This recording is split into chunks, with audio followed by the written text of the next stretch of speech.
टठो बच्चों अस्सलाम वालेकुम वरहमतुल्लाहि वबरकातुहू। 8वीं जमात हंद कशर किताब हंद नस्त फुफुज सबक नयम सबक हेत छुस बह ब्रोट कर हाजिर। यह सबक ये गसान ये शुरू यानी हब करान कोशिश नब खोजस चाक खारन यम अजुक सबक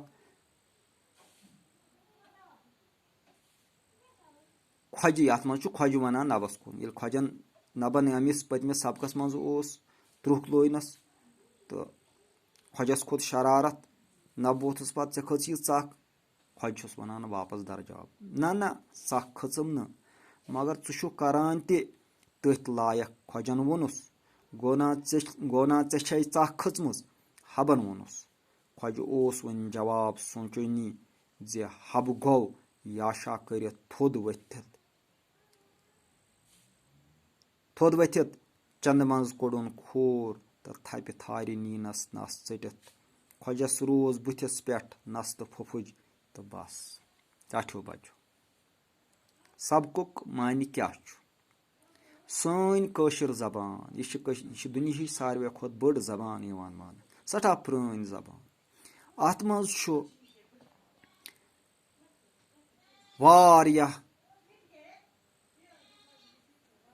इल्म वारियाह तिम कथ वारियाह तिम दलील वारियाह तम चीज यमो सत अकिस इंसानस पूर पड़ जिंदगी हंदिस प्रथ कुन मरहलस मज प्रथ कुन हिस्सस मज प्रथ कुन जाय यह जबान रहबरी तो रहनुमाई करान तिम वाक़ात तिम कथ यम इंसानस प्रथ जाय तो प्रथ विज जरूरत लगन तम यथ जबान मज तम सनिस लुक वतरस मज लुक अत लुक कथन मज या वनो यह कि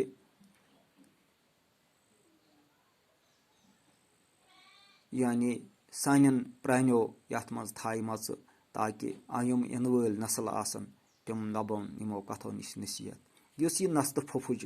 यह कि अख इंसान खोज यह आसन वोल यह आम गरीबन पे जुल्म करान मोहन मजूरन पे जुल्म करान तो लास्टस पे होत अमिस अक मेहनती इंसानन बदल तो अमिस लोग इस जुल्म उम्र करान तमुक शिकार गो यह पान यह गो